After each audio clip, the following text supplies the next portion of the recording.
하나님의 말씀 요한복음 1장 12절을 봉독합니다. 요한복음 1장 12절입니다. 영접하는 자, 곧 그 이름을 믿는 자들에게는 하나님의 자녀가 되는 권세를 주셨으니. 아멘. 안녕하십니까 성도 여러분들. 제가 오늘 찬미를 부르면서 되게 오랜만에 새로운 기분을 다시 느꼈는데, 제가 1년 동안 세이교회라는 청년들 교회에 다녔거든요.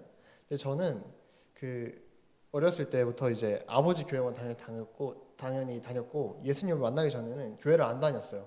그냥 교회 그냥 가서 가끔씩 엄마 아빠가 잔소리하니까 가서 앉아만 있고, 그래서 찬미가 몇 개 알았는데 세상에 거기 가니까 막 청년들이 CCM이라고 신나는 복음서가 있습니다. 막 드럼 두들기고 막 기타 치면서 하는 그런 게 있는데 하루 종일 그런 것만 부르는 거예요. 그래서 제가 설교 시간이 20분이면 찬미 시간이 한 15분 정도 되는데 그 15분 동안 아무것도 못하고 입을 닫고 1년 동안 그렇게 살았습니다. 네, 오늘 보니까 제가 제 찬미가는 좀 아는 줄 알았거든요. 근데 찬미가도 잘 모르는구나. 그래서 제가 앞으로 열심을 다해서 찬미가를 연구해야 되겠다 하는 그런 생각을 했습니다. 아무튼 이런 귀한 결심을 하게 해주신 하나님께 감사드리며, 오늘 이 짧은 한 구절, 이 영접하는 자, 곧 그 이름을 믿는 자들에게는 하나님의 자녀가 되는 권세를 주셨다. 이 말씀에 대해서 좀 한번 나눠보고자 합니다. 자, 이 영접하는 자에 대해서는 목사님이 많이 설명해 주셨습니다. 목사님이 이제 예수님을 아는 것, 예수님을 만나보고 가는 것, 나아가서 예수님이 나를 안아주시는 것, 이렇게 짧게 요약할 수 있을 것 같습니다. 너무 좋죠? 예수님이 나를 안아주시고 내가 예수님을 안아드리고 예수님이 나랑 완전히 한 덩어리가 되는 그런 상태를 말하는 거죠. 그래서 제가 그렇구나 하고 넘어갔습니다. 근데 요한이 말하기를 이 영접이라는 게 뭐냐면, 영접이라는 건 곧 뭐냐면 그 이름을 믿는 것이다, 이렇게 말하고 있습니다. 저는 또 무슨 말인지 잘 몰랐습니다. 그래서 그 이름, 예수님의 이름을 믿는다는 것은 무엇이냐, 이것을 또 한참 기도하는 마음으로 연구했습니다. 여러분 좀 이상하지 않으십니까? 예수님을 믿는다. 여기 혹시 예수님을 안 믿으시는 분이 계시지는 않을 거라고 생각합니다. 저는 이제 영문학과 전도사 노릇을 하면서 이제 예수님 안 믿는 사람들이 대부분인 곳에서 이제 일주일에 한 번씩 가야 되는데, 그럴 땐 곤란하지만 여기서 예수님을 안 믿는 분은 없으시다. 그렇게 확신을 하고 이야기를 하겠습니다. 근데 예수님을 믿는다는 것이 대관절 무엇일까요? 한번 생각해 보신 적 있으십니까? 예수님의 이름을 믿는다. 이것도 더 복잡한 얘기인데. 집사님 한번 예수님을 믿는다는 게. 예수님 성경책 말씀을, 하나님의 말씀을 믿는다. 예수님을 믿는다. 아주 좋은 답변입니다. 그러니까 우리에게 주신 이 말씀이 하나님의 권위에서 왔고, 이 말씀대로 우리가 살아야 한다는 것, 하나님이 주신 대로 믿어야 한다는 것, 그것이 예수님을 믿는 중요한 요소 중 하나죠. 근데 이제 또 문제가 있습니다. 예수님 시대에 하루 종일 성경만 보면서 하나님을 열렬히 믿고 이게 하나님의 말씀이라고 굳게 믿는 사람들이 있었는데, 이제 또 그 사람들을 예수님이 바리새인과 서기관들이라고 하면서 뭐라고 하셨습니다. 그러니까 제가 여러 가지 생각을 해봤어요. 예수님을 믿는다는 게 과연 무엇일까? 성경을 본다, 선행을 한다, 예수님께 순종한다, 여러 가지 생각을 해봤는데 다 좀 깨름직한 게 있는 거예요. 그래서 하나님께 기도하는 마음으로 연구를 오랫동안 했었습니다. 그래서 본격적으로 예수님의 이름을 믿는다, 이게 뭘 의미하는지 살펴보기 전에 제가 저번에 했었던 설교를 복습하고 가겠습니다. 창세기 22장에 이삭을 제물로 드리는 사건이 나오죠. 이 사건이 오늘 이야기를 하는데 굉장히 중요해서 이 말씀을 드리려고 합니다. 22장 6절을 다 함께 읽으시겠습니다. 시작. 아브라함이 이에 번제 나무를 가져다가 그의 아들 이삭에게 지우고 자기는 불과 칼을 손에 들고 두 사람이 동행하더니. 자, 이게 무슨 상황인지는 저번에 이해를 저희가 충분히 했다고 생각합니다. 아브라함이 이삭을 제물로 드려하는 상황. 근데 이것은 아버지께서 아들을 십자가로 보내시는 상황과 똑같다는 것이죠. 근데 제가 미처 이 중요한 걸 못 짚고 넘어갔는데, 이 이제 혹시 전주한 조교 잠깐 앞으로 나와주실 수 있으십니까?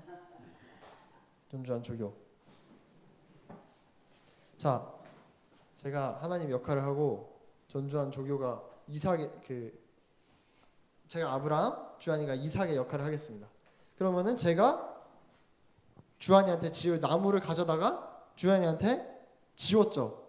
그리고 저는 손에 칼을 들고 불을 들고 같이 제사 드리는 곳에 가는 겁니다.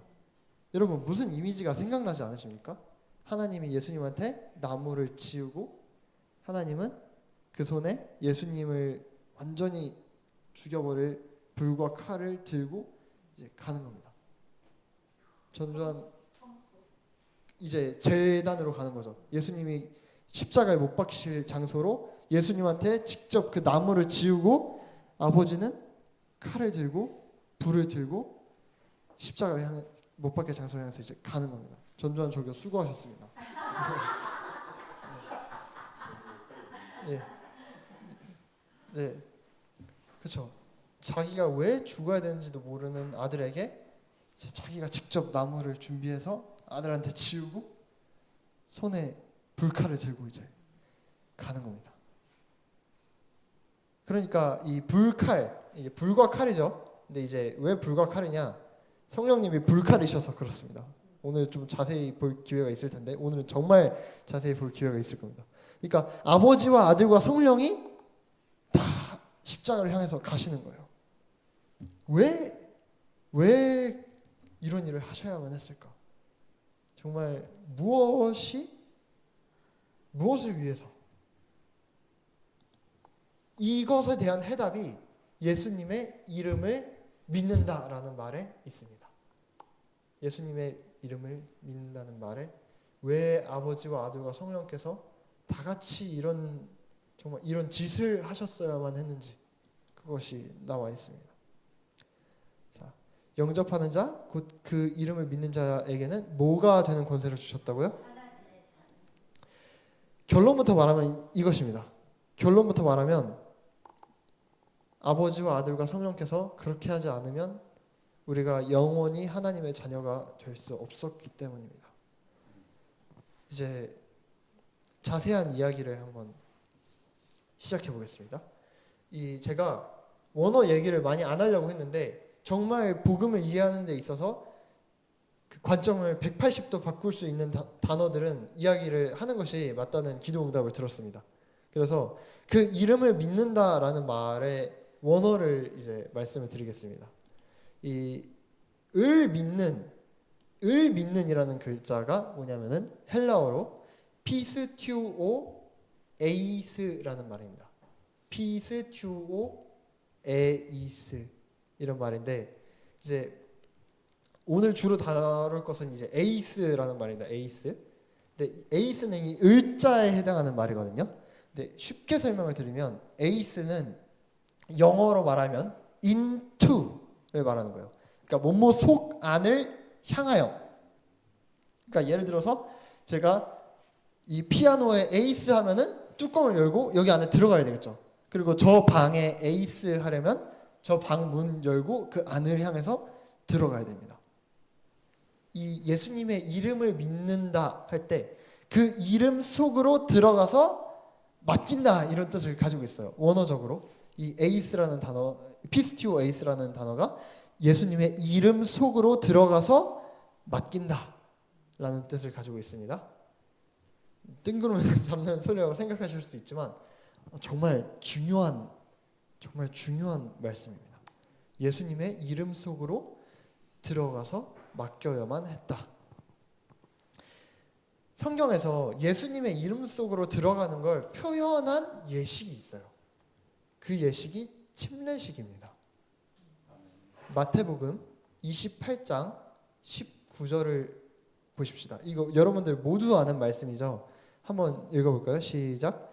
그러므로 너희는 가서 모든 민족을 제자로 삼아 아버지와 아들과 성령의 이름으로 침례를 베풀고. 아멘. 저희가 정말 이런 이 명령을 이행할 수 있는 기회가 있었으면 정말 좋겠습니다. 자, 근데 이제 침례를 베풉니다. 침례를 베푸는데 어디로 베푸냐? 아버지와 아들과 성령의 이름 속으로 베푸는 겁니다. 이 의로자가 에이스입니다. 아버지와 아들과 성령의 이름 속을 향하여 침례를 베푸는 겁니다. 그러니까 흔히 이제 저희가 침례식을 많이 봐서 아는데 목사님이 이렇게 딱 손을 드시고 이 침례 받는 사람을 물 속으로 집어 넣으시죠. 그런 이미지를 말하고 있는 겁니다. 그러니까 말하자면 물이 이제 아버지와 아들과 성령의 이름이 되는 것이죠. 바울이 이것을 또 설명했습니다. 여러 개를 보여드리겠습니다. 굉장히 생소하실 수 있고 저도 많이 놀랐습니다. 자, 무릇 그리스도 예수와 합하여 침례를 받은 우리는 그의 죽으심과 합하여 침례를 받은 줄을 알지 못하느냐 라고 했는데, 여기 합하여, 여기 합하여하고 여기 밑에 있는 합하여가 다 에이스입니다. 무릇 그리스도 예수 속으로 들어가서 침례를 받은 우리는 그의 죽으심 속으로 들어가서 침례를 받은 것이다. 바울이 이렇게 얘기하고 있는 겁니다. 그러니까 예수님 속으로, 그렇죠? 침례라는 걸 뭘 표현한 거냐면, 저희가 침례를 받는다고 구원받는 것도 아니고 침례를 안 받으면 구원을 못 받는 것도 아닌데 왜 예수님이 이렇게 침례 얘기를 하셨냐? 이게 저희의 거듭남의 과정을 완전히 표현하고 있기 때문이거든요. 그러니까 예수님 속으로 완전히 들어가는 것입니다. 침례가 예수님 속으로 들어간다. 근데 이제 이것만 가지고도 사실 저희가 100% 이해하기에 조금 난해한 부분이 있습니다. 아니 그래, 예수님 속으로 들어가는 걸 표현했구나. 예수님 속으로 어떻게 들어갈 건데? 하는 질문이 저는 이제 들었습니다. 예수님 속으로 어떻게 들어갈까? 방법이 있습니까? 저희 냉장고에 코끼리 들어가면 어떻게 해야 됩니까? 뭐 냉장고를 열고 코끼리를 꺼내고 뭐 그런데 그런 것도 아니고 어떻게 사람 속으로 들어갈 수가 있습니까? 어떻게, 제가 어머니 속으로 들어가면 어떻게 되죠? 어머니 배가 터지죠. 그렇죠? 여기 아마도 힌트가 있지 않을까 하는 생각이 갑자기 들긴 하지만 자, 이것을 다른 데에서 침례를 어떻게 설명했냐, 그걸 봐야 할 필요가 있습니다.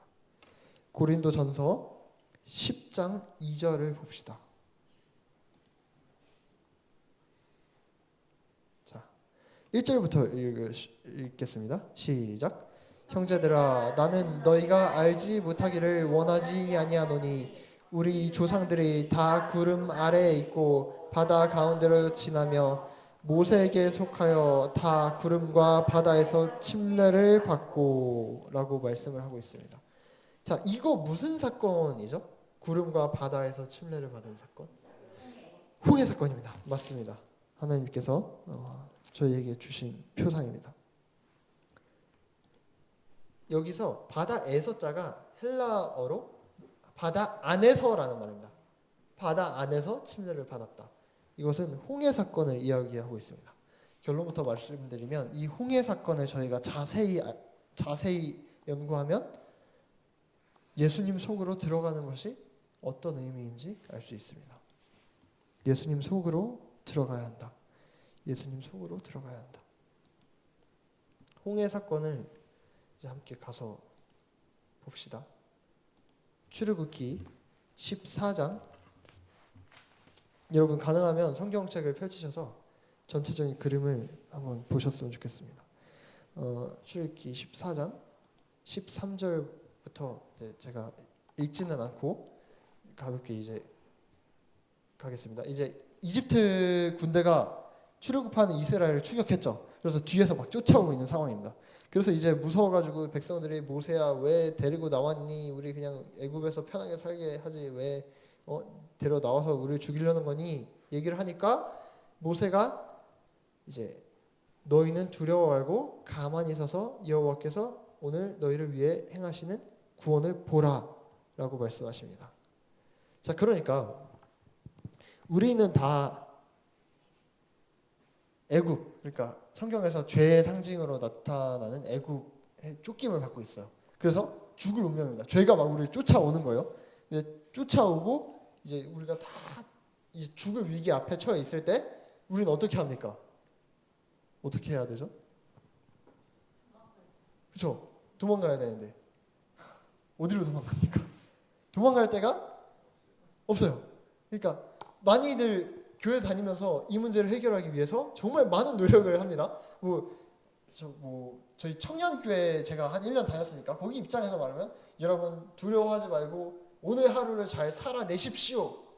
여러분이 오늘 하루 일과에 충실하면 하나님이 여러분을 도와주실 것입니다. 이렇게 얘기하기도 하고 그리고 또 저희 교단만의 또 유명한 거 있지 않습니까? 뉴 스타트를 하면 좀 죄된 생각이 좀 덜 들고 그 다음에 하나님의 뜻대로 살 수 있게 되는 게 좀 쉬워지고 그게 사실입니다. 그러니까 어떻게든 이 죄가 쫓아올 때 저희가 내가 이 죄에 쫓겨서 죽는다는 것을 깨달았을 때에 정말 뭐라도 해야 될 것 같은 마음이 정말 많이 듭니다. 저도 그럽니다. 저도 참 제 죄에 쫓겨서 참 이게 젊은 사람이 이런 말 하면 좀 그렇지만 좀 오랜 세월 고생을 좀 했었는데 와 진짜 내가 어떻게 해야 되나 이 일을 어찌 할 것인가 그래서 막 이리 뛰고 저리 뛰고 안 해본 게 없어요.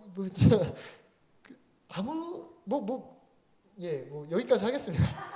근데 모세는 뭘 요구합니까? 가만히 있어라. 왜 어떻게 가만히 있을 수가 있어? 내가 죽게 생겼는데 가만히 있어라. 가만히 있어라고 이야기합니다. 그리고 하나님이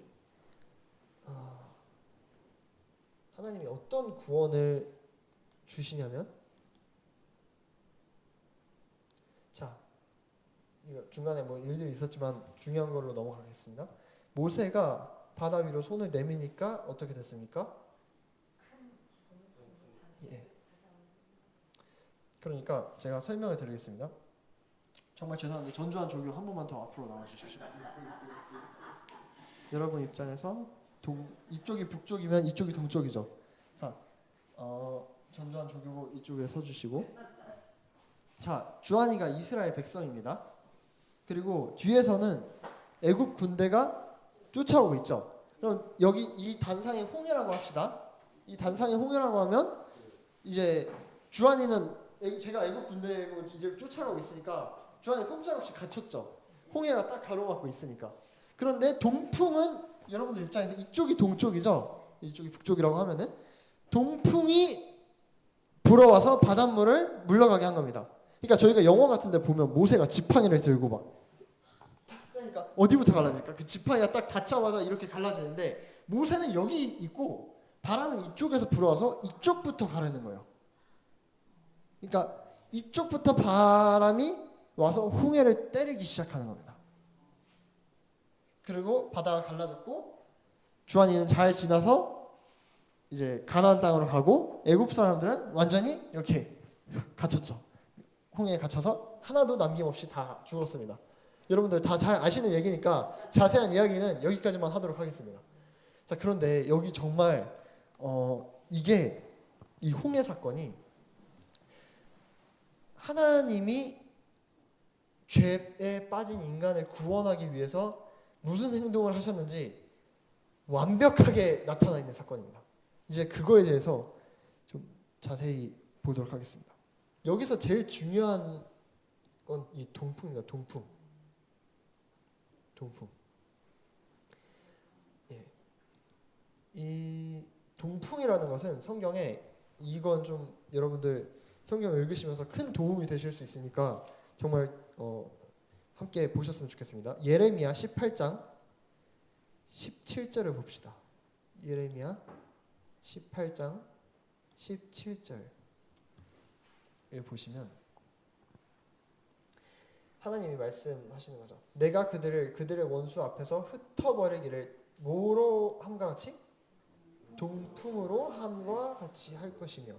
이게 무슨 얘기냐면 하나님이 내리시는 재난 이런 겁니다. 그 지도를 여러분 성경 뒤쪽에 혹시 지도가 있으실지 모르겠는데 이 출애굽하는 사람들 관점에서 동쪽에 사우디아라비아 광야가 있습니다. 거기서 불어오는 바람들은 정말 이 바위 덩어리들을 그냥 막 날아가게 할 정도로 그런 바람. 그래서 모래폭풍이 한번 지나가면 시체를 못 찾아요. 사람이 어디 묻히는 게 아니라 찢어집니다. 사람이 막 찢어져서 산산조각이 나게 하는 그런 바람이 동풍입니다. 그리고 한 성경절만 더 봅시다. 에스겔 17장 10절입니다. 볼지어다 그것이 심어졌으나 번성하겠느냐.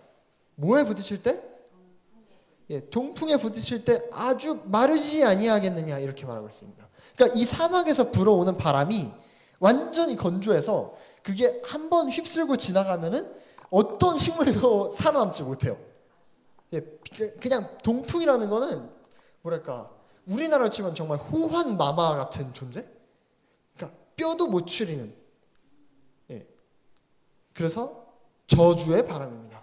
한마디로 요약하면 동풍이 그런 바람입니다. 근데 하나님께서 무슨 바람을 써서 홍해를 가르셨다고요? 하나님이 동풍을 쓰셨습니다.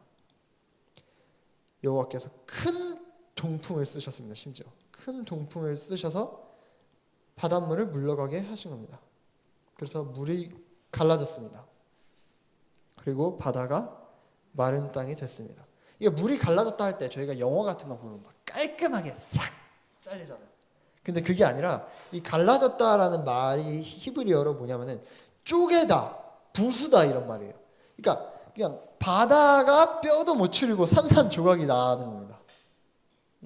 완전히 그냥 바다가 터졌다고 봐야 되는 거예요. 갈라졌다라기보다 터졌다는 표현이 오히려 더 적절할지도 모르겠습니다. 바람 그렇게 된 겁니다. 자, 여기 이스라엘 백성이 있고 여기 홍해가 있고 여기 동풍이 날아와서 홍해를 때리고 있습니다. 이 이미지를 잘 참고하고 계시길 바랍니다. 자, 그럼 이 동풍의 정체에 대해서 이제 드디어 성경을 통해서 밝힐 때가 왔는데요. 동풍이 혹시 뭐라고 생각하십니까? 동풍, 이런 끔찍한 거, 이 끔찍한 거의 정체가 뭐라고 생각하십니까? 너무 끔찍한, 상상도 안 가지 않습니까? 어떻게 이런 게 있을 수 있지?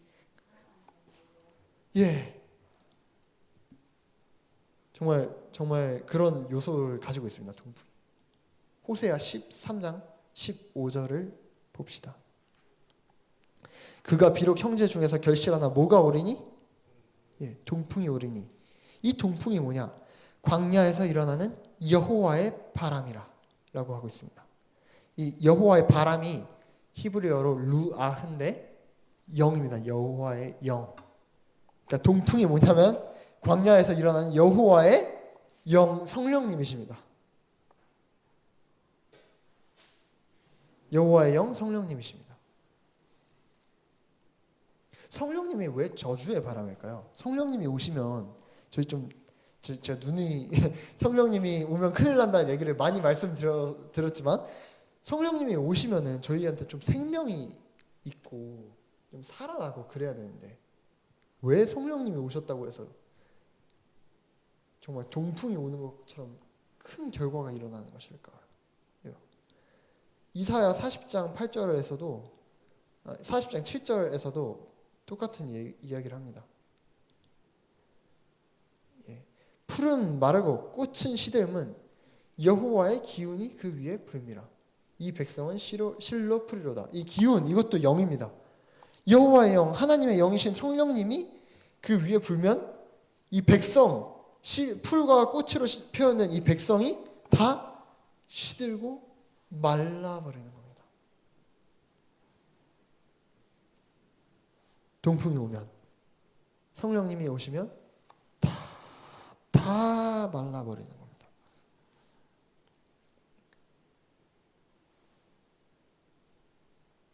그러면 동풍이 이스라엘 백성을 향해서 불어갔죠. 이스라엘 백성은 어떻게 돼야 됩니까? 다 날아가야 되고 날아갈 뿐더러 형체도 없이 그냥 폭발돼야 됩니다. 폭발. 존재 자체가 사라져야 되는 겁니다. 특별히 이 동풍이 성령님을 상징하는 것이라면 더더욱 그러합니다. 그냥 도망갈 방법이 없어요. 그냥 애굽에서 살다 죽는 게 낫지. 이 동풍을 맞았을 때는 그거는 즉사입니다. 즉사.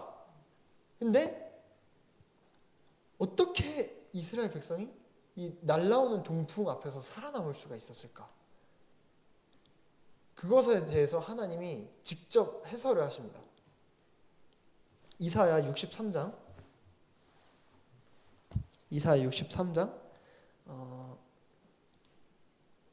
7절부터 함께 좀 잔잔히 살피실 시간이 있었으면 좋겠는데, 이 이사야 63장은 제가 쉽게 말씀드릴 방법이 있을지 모르겠어요. 이게 아버지이신 하나님, 부모님이신 하나님이 말 안 듣는 이스라엘 백성한테 하시는 소리거든요. 근데 제가 말 안 듣는 자식이긴 했지만 말 안 듣는 자식이 있는 건 아니라서 잘 이게 모르겠는 점이 정말 안타깝습니다.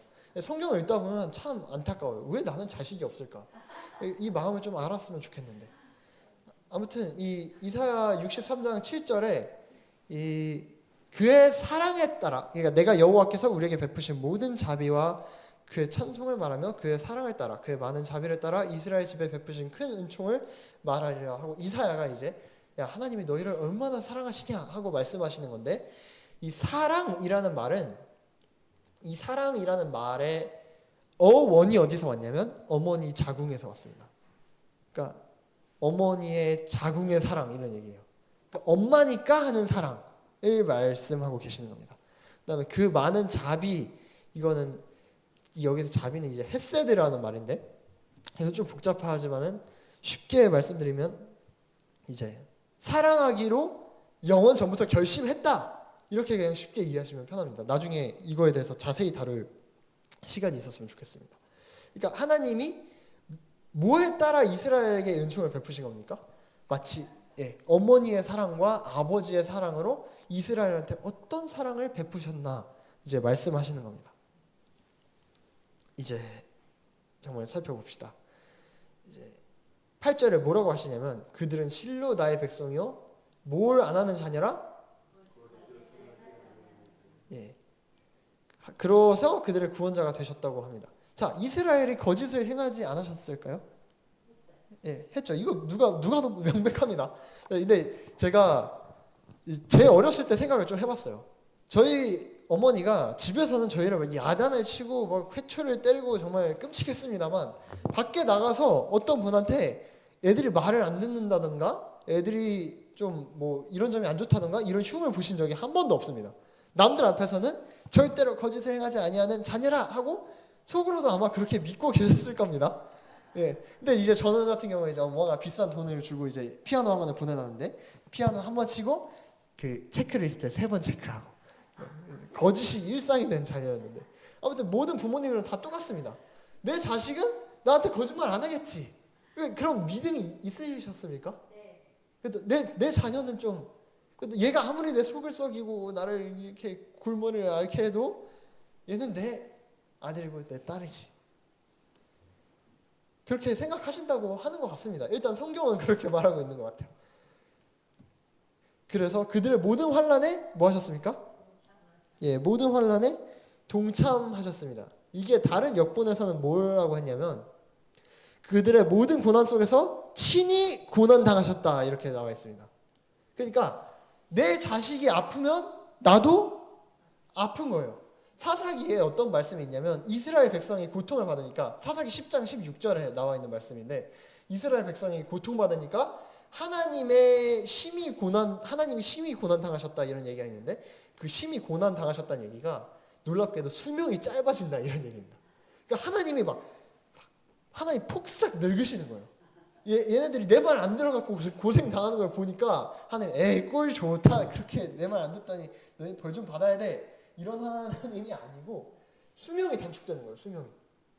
진짜 어떡하면 내가 못 살겠다 하고 화병이 나시.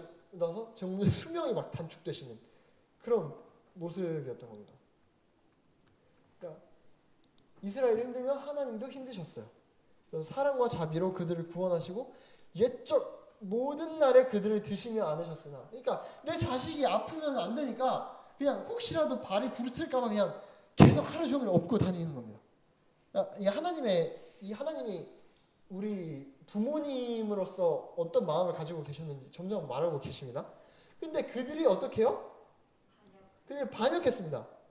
말을 안 들어요. 이제 말을 안 들으니까 하나님이 이제 그들을 치실 수밖에 없어요. 그들을 대적에 들였습니다. 그러니까 하도 말을 안 들으니까 그렇게 애지중지 키운 자식이 원수보다 더 못한 사이가 된 거예요. 정말 남보다 더 못한 사이가 된 거죠. 저희 주변에도 이제 그런 집안이 꽤 있습니다. 이제 저도 막 부모님과 원수 지간이 될 뻔한 그런 적도 있습니다. 솔직히 말씀드려요. 그러니까 내가 진짜 부모님이 어떤 지극정성을 다해도 자식은 부모 마음을 몰라요. 그래서 부모님 말을 안 듣고 반역합니다. 이 반역하다는 건 뭐냐면은 이렇게 등을, 부모님이 여기 있으면 일로 가다가 등을 돌리는 겁니다. 그래서 반대쪽으로 가는 거예요. 집 나가는 겁니다. 엄마 아빠가 나한테 해준 게 뭔데? 집 나가는 겁니다. 그래서 원수보다 더 못한 사이가 된 겁니다. 근데 이제 11절을 봐야 되는데 여기 백성이라고 나와 있죠. 근데 이 백성이 모세의 때를 기억하여 이르되라고 나와 있는데 이게 사실 오역입니다. 완전히 오역이고, 원어로는 어떻게 되어 있냐 하면은 그때 그분께서 옛적에 모세와 자신의 백성을 기억하여 이르시되, 이런 말씀입니다. 그러니까 백성이 하나님이 우리를 치시니까 하나님이 옛날에 그랬었지 하고 회상하는 게 아니라 하나님이 이스라엘 백성을 치시면서 내가 옛날에 그랬었는데 하고 기억하시는 겁니다. 이 문법적으로 완전히 다른 말이에요. 하나님이 이하의 말씀을 하시는 겁니다. 하나님이 뭔 말씀을 하시냐면 자기 양떼의 목자와 함께 어디에서? 바다에서 그들을 데리고 올라온 자가 어디 있느냐. 홍해 얘기를 갑자기 하시는 겁니다. 그 속에 자신의 거룩한 영을 둔 자가 어디 있느냐 하고 말씀하시는 겁니다. 자, 이게 도대체 왜 하나님이 싸우다 말고 이런 얘기를 하시냐면, 제가 이 성경을 읽다가 이런 것 같아서 결론을 내리긴 했는데 확실치 않아서 몇 시간 전에 엄마한테 물어봤어요. 엄마, 자식하고 부모하고 싸울 때 부모 입장에서 마지막으로 하는 말이 혹시 내가 너를 어떻게 키웠는데 하는 말이야? 하니까 맞다고 하더라고요. 그러니까 하나님이 지금 뭘 하시는 거냐면 내가 너희를 어떻게 키웠는데 나한테 그럴 수가 있냐 하고 말씀하시는 겁니다. 근데 그거의 내용이 뭐냐? 바다에서 그 안에 거룩한 영을 둔 것. 그러니까 동풍이 하나님의 성령이죠. 이 개역 개정으로 보면 더 명확합니다. 개역 개정으로 보면 그들 가운데 성령을 두신 이가 어디 계시냐 이렇게 말하고 있어요. 그러니까 동풍이 날아와서 홍해를 쪼갰죠. 그러면 홍해가 자동으로 이렇게 멈춰 있는 겁니까? 아니면 바람이 계속 그걸 때리고 있는 겁니까? 그러니까 홍해 안에는 그 바람이 가득하죠. 이 동풍은 하나님의 영이었습니다. 그러니까 그 홍해 안에 가득하게 하나님의 성령께서 계신 겁니다. 하나님이 이 얘기를 하시는 거예요. 내가 너희를 어떻게 키웠는데 너희가 어떻게 나한테 이럴 수가 있어? 어떻게 나한테 정말 나한테 이렇게 할 수가 있니? 하면서 하시는 말씀이 내가 홍해를 갈랐는데 라고 하시는 겁니다. 그러니까 내가 너희를 어떻게 키웠는데, 내가 너를 어떻게 키웠는데, 이 말에는 내가 너한테 뭐 밥도 차려줬고 뭐 학원도 보내고 똥기저귀도 갈고 뭐 놀아주기도 하고 내가 힘들어 죽겠는데 주말마다 너랑 등산 다니고 이런 말도 있지만 핵심은 뭐냐면은 너는 내 인생이었다 이겁니다. 나는 너 없으면 못 살았고, 그렇죠? 부모님들은 잘 아실 거라고 생각합니다. 내가 널 어떻게 키웠는데 할 때는 너는 내 인생이었어. 내 인생에 모든 것이 다 너한테 주기 위해 내가 그렇게 했다. 그런 거 아닙니까? 맞으십니까? 예. 근데 이제 그 말씀을 하시면서 홍해 얘기를 하시는 겁니다. 내가 너를 어떻게 키웠는데 하면서 바다를 동풍을 보내서 가른 이야기를 하시는 겁니다.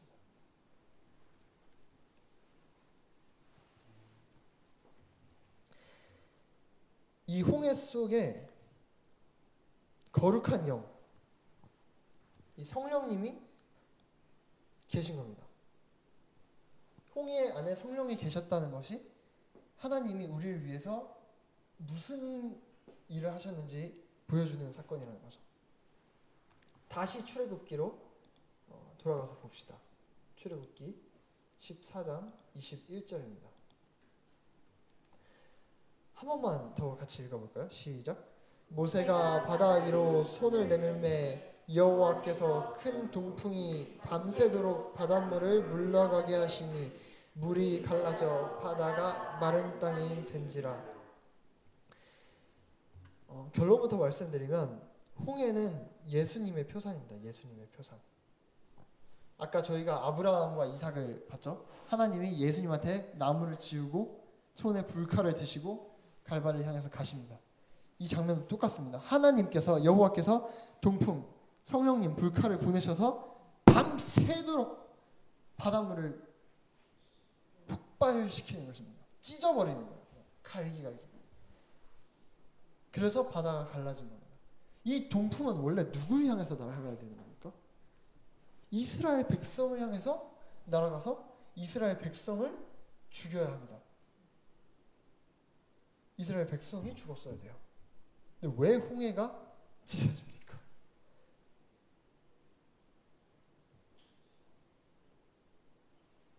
그리고 이스라엘 백성은 그 바다를 지나갔죠. 그 안에 바람이 가득했겠죠. 그 바람을 맞고도 죽었습니까? 죽지 않았습니다. 바울은 이것을 심지어 어떻게까지 표현하냐면 고린도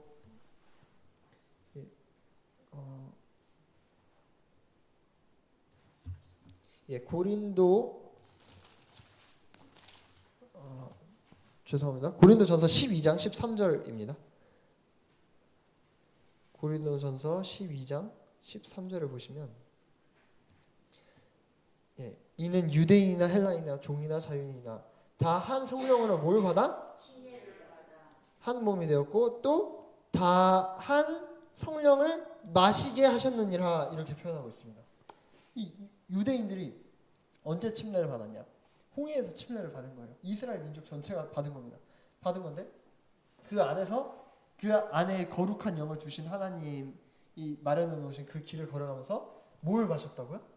성령을 마셨. 스치기만 해도 우리한테 치명상을 주는 동풍을 마시면서 건널 수 있었던 겁니다.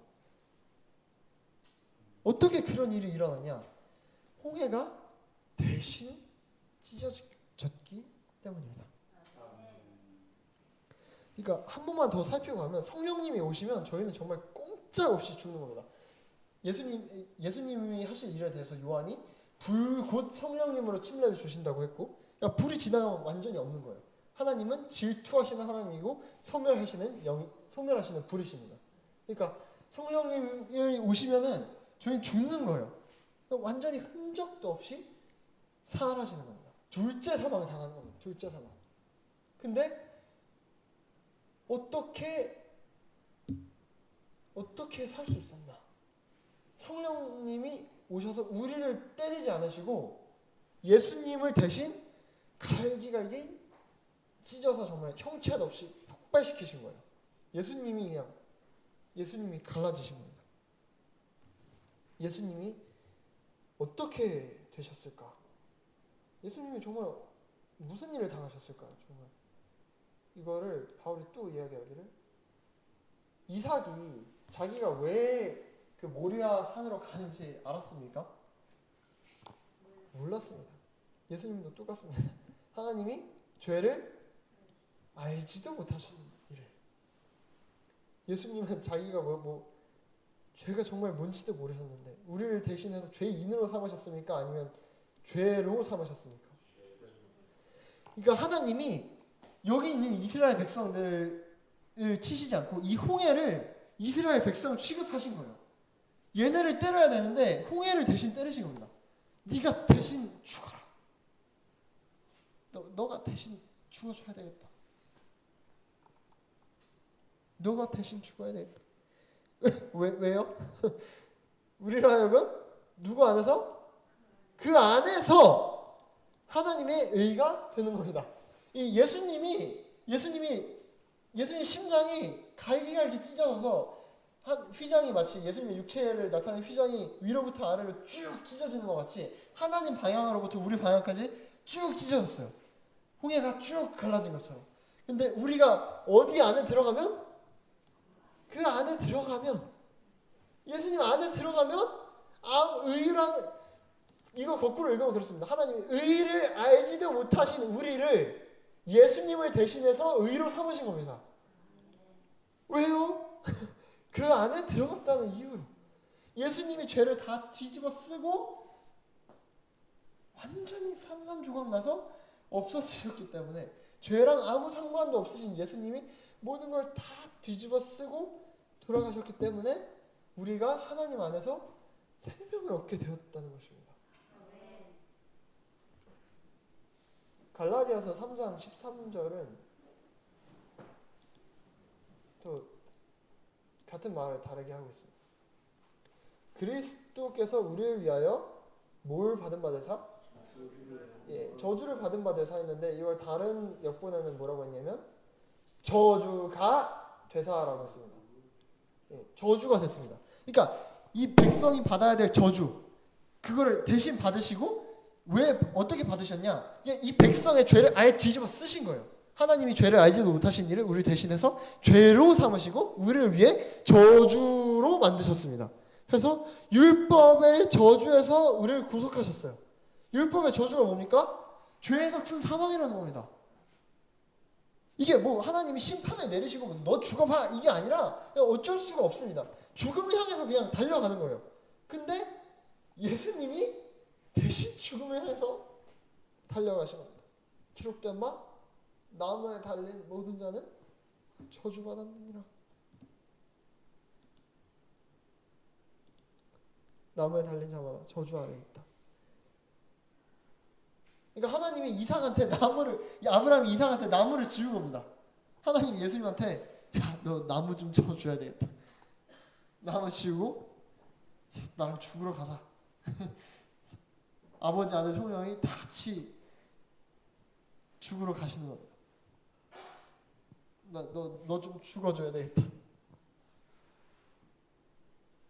너 나무에 좀 달려주지 않겠냐? 아버지 제가 나무에 달려야 되겠습니다. 아버지 저를 좀 죽여주시지 않겠습니까?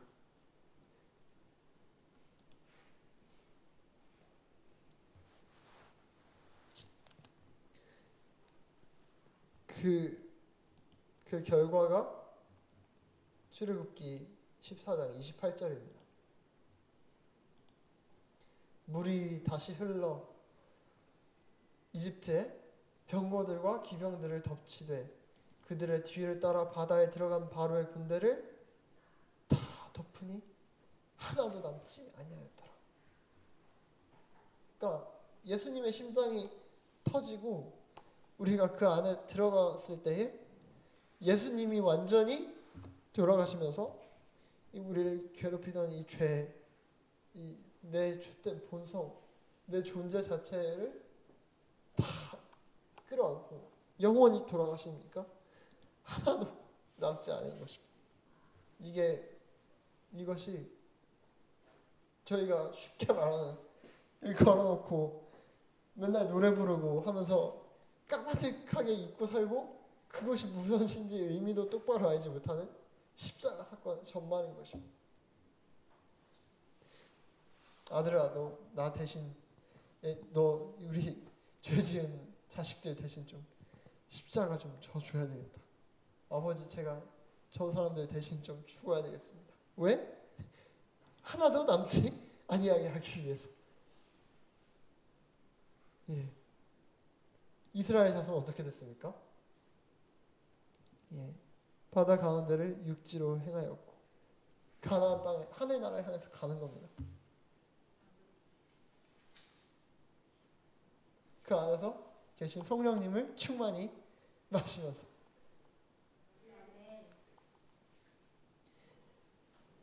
그러니까 이렇게 해서 하나님의 자녀가 되는 겁니다. 로마서 8장 14절을 함께 읽어봅시다. 로마서 8장 14절입니다. 시작. 무릇 하나님의 영으로 인도함을 받는 사람은 곧 하나님의 아들이라. 15절 읽을까요? 너희는 다시 무서워하는 종의 영을 받지 아니하고 양자의 영을 받았으므로 우리가 아빠 아버지라고 부르짖느니라. 하나님의 영, 이 홍해 안에 가득 찬 하나님의 영에 의해서 그걸 마시면서 가는 사람들은 하나님의 아들이래요. 우리는 우리 아비 마귀에게서 났습니다. 이게 부정해 보려고 해도 어쩔 수가 없습니다. 그냥 본성이 그렇습니다. 근데 하나님의 영으로 인도함을 받는다는 이유로 하나님의 아들이라고 하는 것입니다. 아빠, 아버지라고 부르짖을 수 있게 해주신 것입니다. 자, 이게 저희가 오늘 살필 이 짧은 한 구절, 요한복음 1장 12절의 뜻입니다. 그 이름 속으로 들어가서 맡기는 자에게는 하나님의 자녀가 되는 권세를 주셨다. 여러분, 저희가 새천사의 기별을 전해야 하는 마지막 남은 교회로 부르심을 받았습니다. 근데 이 새천사의 기별은 온 땅끝까지 전해야 되는데 온 땅끝까지 전할 방법이 아무리 찾아봐도 너무 깜깜하고 보이지가 않는 것 같은데요. 어떻게 하면 전할 수 있냐면 오직 성령이 너희에게 임하시면 너희가 권능을 받고 예루살렘과 온 유대와 사마리아와 땅끝까지 이르러 내 증인이 되신다고 하셨습니다. 그러니까 저희가 이 예수님의 재림과 이 죽어가는 불쌍한 사람들을 위해서 반드시 성령님을 받아야만 하는데 그 성령님께서 계신 곳이 예수님의 터지신 심장 아니라는 것입니다. 예수님이 요한복음 7장 37절에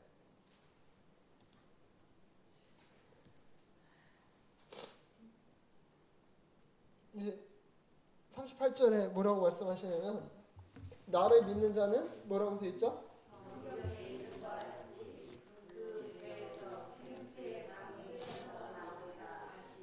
이게 피스티오 에이스입니다. 나를 믿는 자. 나 속으로 들어와서 맡기는 자는 그 배에서 생수의 강이 흘러나오리라 하시니 이 생수의 강은 예수님 속으로 들어가서 맡기는 자들이 받을 성령을 가리켜 말씀하신 것입니다. 저희가 예수님이 왜 죽으셨는지, 왜 아무도 예수님한테 십자가 가서 좀 죽어달라고 부탁하지도 않았는데 하나님은 예수님한테 나무를 지으시고 예수님은 하나님한테 저를 좀 죽여달라고 부탁을 하셨는지 예수님의 터진 심장 가운데 들어가지 않으면 알 방법이 없습니다. 오직 성령께서만이 하나님의 마음을 우리한테 가르쳐 주실 수 있고 저희가 오늘 가장 먼저 해야 할 것은 무엇이냐면 예수님의 터진 가슴 가운데로 들어가서 성령을 받는 것입니다. 그래서 하나님의 영에 의해 인도함을 받는 사람이 하나님의 자녀가 된다는 것입니다. 정말 놀라운 약속 아닙니까? 영접하는 자 곧 그 이름을 믿는 자에게는 하나님의 자녀가 되는 권세를 주셨다.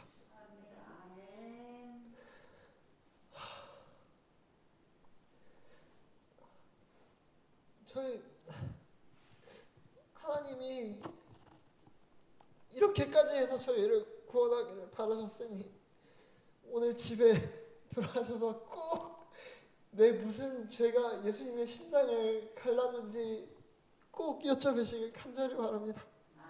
우리가 정말 우리 아비 마귀에게서 났던 우리가 다시는 종이 되는 영을 받지 아니하고 하나님을 아빠, 아버지하고 부르짖을 수 있게 꼭 성령님께서 우리 하나하나를 찾아와 주시는 안식일이 되시기를 간절히 바라면서 말씀을 마치겠습니다. 시간이 지나서 제가 기도하고 마치도록 하겠습니다.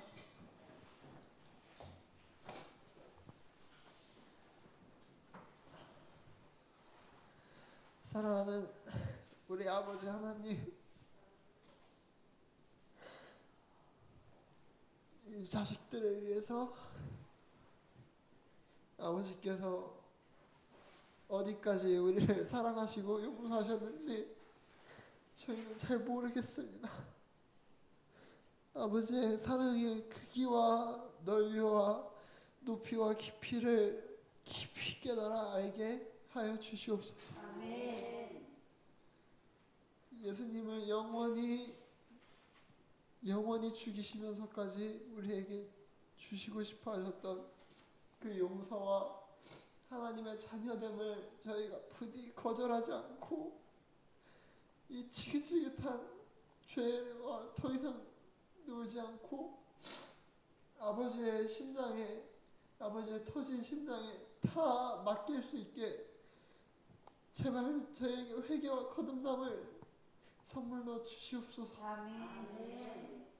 우리를 생각하시며 우리의 모든 죄를 용서하기 위해 십자가까지 가셨던 우리 예수님의 마음, 예수님을 십자가에 못 박으셔야 받았던 하나님의 마음, 성령께서 꼭 찾아오셔서 저희 한 사람 한 사람의 마음속에 새겨주셔서 단 한 사람도 빠짐없이 하나님의 자녀가 되는 권세를 받을 수 있게 역사하여 주시옵소서. 아멘. 우리를 죄에서 구원하신 예수 그리스도의 이름으로 기도드리옵니다. 아멘.